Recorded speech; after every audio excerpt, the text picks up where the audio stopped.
ती व्यक्त होते. भाकरीचा चंद्र शोधण्यात ही रात्र माझी, सांगण्याचं काम कोण करते? कविता. कविता जिवंत आहे म्हणून कवितेला अमर रूप आहे.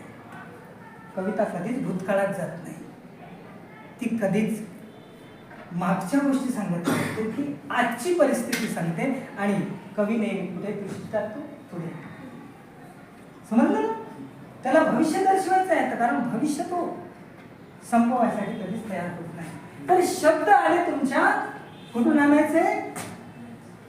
अनुभव. हा तुमचा जिवंत असला पाहिजे. ओके, शब्द आले. आता शब्द आल्यानंतर तुमच्याकडे काळीच असेल ना, की आर्टिफिशियल नाही ना? आहे. म्हणजे त्याच्यामध्ये भाव आहे. आलं लक्षात? काय आहे? भाव आहे. प्रत्येक माणसाला म्हणते 36 वगैरे अशा काहीतरी असतात आणि प्रत्येक एकाच वेळेस दोन तयार होतात. कारण मी म्हणतो हो आणि ती म्हणते नाही.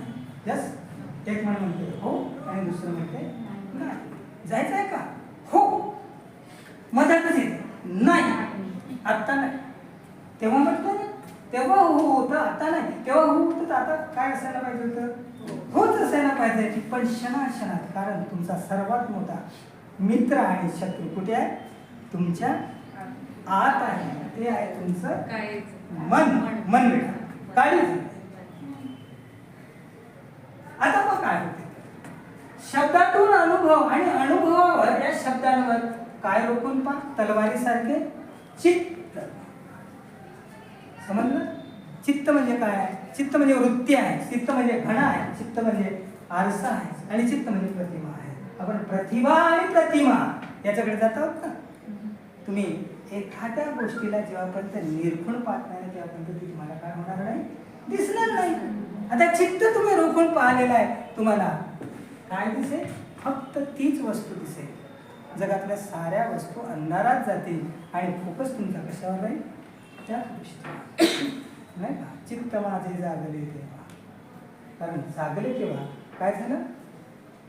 जगात सूर्य नवा होता, अंधार माझ्या काळी जागला. आणि पुढची ओळ लिहिताना तो डायरेक्ट कवी म्हणेल काय झालेलं आहे? आज आपल्याला तो अंधार सुद्धा पार करायचा आहे. म्हणून द्या हो नवीन सूर्य हवा. म्हणजे नवीन सूर्य असेल, कारण प्रत्येक वेळी सूर्य बदलत असतो. कवीच्या भाषेत बदलतो यार. तो म्हातारा कधीच होत नाही. तिथला कुठलाच माणूस मला म्हातारा होताना दिसत नाही. आणि म्हातारा होत असेल तो कवी राहत नाही. हे वाक्य बरोबर समजा. या जगात तुम्हाला जिवंतपणाचं लक्षण आहे कविता. कवितेसारखी शूर, वीर, धनसंपन्न, सौंदर्यपूर्ण, लावण्यवती अशी कोणीही नाही. कविता काय आहे? रूप आहे, तो आरसा आहे. आणि आरसा नेहमीच आपल्या चित्तापेक्षा काय राहू शकते? तर सुंदर राहू शकते. कारण चित्ताला दुसरी कळा आहे. कोणती? सुखाबरोबर दुःखाची. म्हणून ते एकाच डोळ्यात काय ती शक्ती आहे त्या जगाला खिचून टाकण्याची. आणि त्याच डोळ्यात सागराच्या अश्रूचीही सुद्धा काय आहे? किमी आहे. कविता तशी. समजलं ना? कविता आत नाही, कविता शिकता येते आणि जगातल्या प्रत्येक माणसाला शिकता येते. फक्त तुम्ही जिवंत राहा. प्रक्रिया समजली? प्रक्रिया काय? कविता म्हणजे संवेदना. संवेदनेतून कुठे यायचं? अनुभवात. अनुभवातून काय करा? कशी रचना करा. शब्दाला शब्द जोडा, मग पाठ बसू. कशी जोडा? पहिल्यांदा मी असं नाही म्हणत तुमची कविता प्राप्त असली पाहिजे. लिहायचं शिकायचं आहे ना, तर रचना करायला शिकायला. या जगात सर्वात दुःखाची मोठी कडी कोणती आहे? संसार आहे. ते पहा. आणि संसारामुळेच माणसाला शिकता सुद्धा येते, अनुभव सुद्धा मोठा आहे. म्हणून घेतला पाहिजे ना, काहीच टेन्शन नाही. जे जे चांगलं आहे ना ते घ्या. मी नाही असं म्हणत, तर नुसतं सुखच सहन करा आणि दुःखापासून दूर व्हा. कारण दोन्ही नाती जपली पाहिजे. काळजाला जर सुख पाहिजे ना तर दुःख सुद्धा घ्या. आणि माझा सिद्धांत आहे, हा सिद्धांत समजा. ज्या ज्या लोकांनी अगोदर सुख घेतलं ना, तुम्ही आता सुखात जर जगत असाल ना तर तुम्हाला दुःख भरून द्यावं लागेल. म्हणून जेवढं तळपायचं आहे ना ते तारुण्यातच तळपा. जे काय करायचं आहे तर ते आत्ताच करा. कारण तुमच्या कोणता वाटा शिल्लक आहे? सुखाचा वाटा शिल्लक आहे. आणि जर तुम्ही पहिल्यांदा सुख घेऊन टाकला तर उरून काय राहील? त्यासाठी 3 शब्द पकडा तुमच्यावर द्यायचे. एक आहे संवेदना, तुमचं काही जीवन बरोबर आहे. त्या संवेदनाला तुम्ही जोडा अनुभव. तुम्हाला अनुभव नसेल तर कोणाचा तरी अनुभव चोरा. काय ना प्रेम पण नाही केलं पण कोणतरी करते माहिती नाही तिच्याकडे पाहायचं. अरे मनीष पाटलाकडे जात होते रामाला आणि जेव्हा गार्डन ती फिरायची ना तर लोक पाहायचे कसं प्रेम करतात आणि त्याच्यावरती मग ते तुमचं आमचं सेम असते, लागला त्याचा नेम असते आणि प्रेम म्हणजे प्रेम असते. असंच होते ना. 80 वर्ष का माणूस प्रेमात पडले. विचार करा ना, तुम्हाला समजलं तर काय कोणाला ते चोरायचं, कोणाला तरी पाहायचं आणि आपली कविता तयार करायची.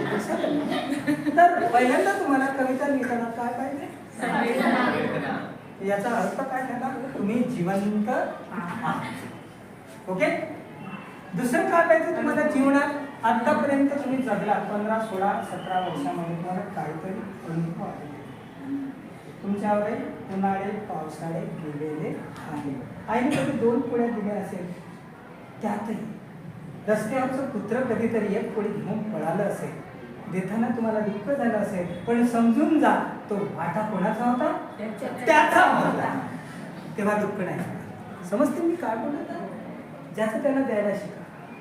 आपल्या घरी आणून ठेवायचं नाही आणि आणलं कधीतरी परत करायला शिकलं पाहिजे. जो परत करत नाही तो ईश्वराचा काय होतो? गुन्हेगार होतो. परत करायला शिकलं पाहिजे, द्यायला शिकलं पाहिजे. जो देतो ना तो कधीतरी घेण्याचाही त्याला काय राहते? अधिकार राहते. अनुभव समजलं?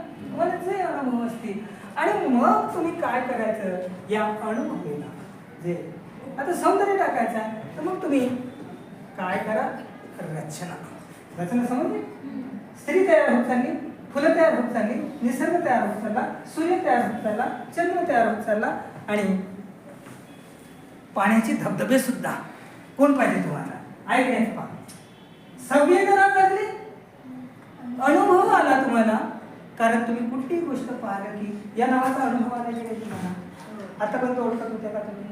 नाही. कवी हरीश गायकवाड तो माणूस कसा करतो आता ओळख झाली ना? ओळख होती माणसाला. हा अनुभव आहे. त्याच्यानंतर रचना करायला शिका. ओबडधोबड होईल ना. कारण जगातल्या कोणत्याही मूर्ती काढायची पहिली मूर्ती काय होत नाही? परिपूर्ण सुंदर होईल ना कशीही. पण चिखलात हात टाकले तर नुसतेच मडकट होते असं नका समजू. त्यातही आकार देण्याची काय असते? म्हणून कुंभाराची कला शिकली. यस. विठ्ठल कोणासाठी बोलला? कोणता कुंभार? गोरा कुंभार नाही का? देव सुद्धा किती नम्रपणे काय होतो? ब्लेसिंग करतो, आशीर्वाद देतो. एवढी नम्रता तयार ठेवा. रचना करा. आता तुम्हाला प्रश्न पडणार, रचनेसाठी अत्यंत महत्त्वाचा खजिना पाहिजे तो म्हणजे कोण पाहिजे? हे आणायचे कुठे? आता स्वतःलाच प्रश्न विचारा, मी जिवंत आहो की नाही? आता किती शब्द बोलण्यासारखं मी सांगा बरं. मला वाटते प्रत्येक जीवन लाखो शब्द बोललेले आहेत आणि मला फक्त आता कवितेसाठी 25 शब्द कळतात नाही ना?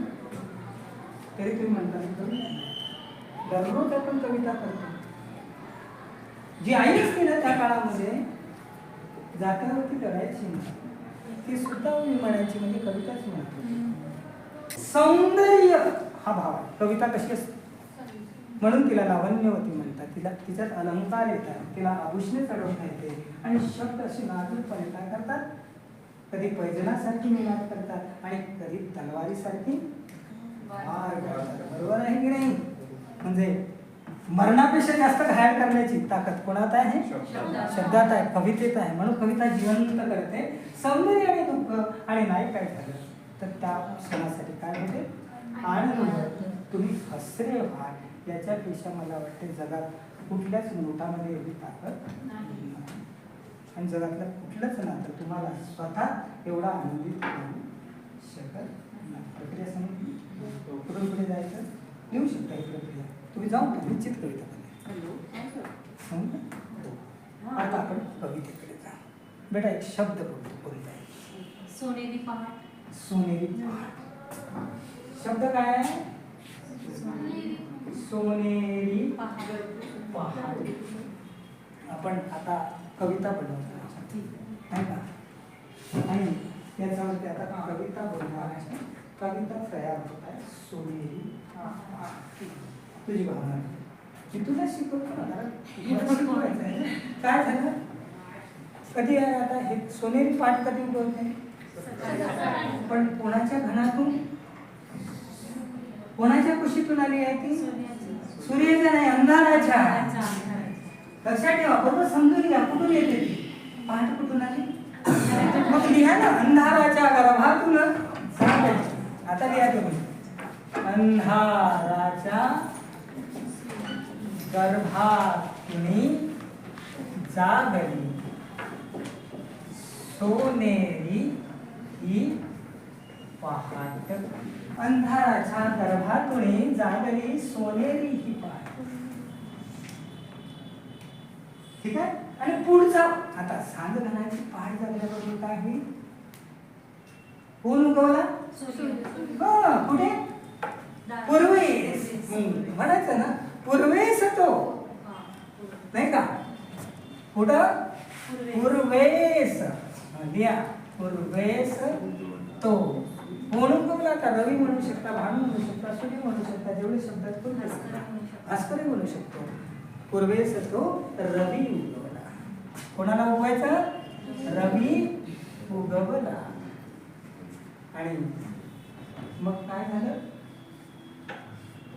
आता कोण म्हणले नाही, तेवढं नाही, तेवढं आर्टिफिशियल नाही जमणार.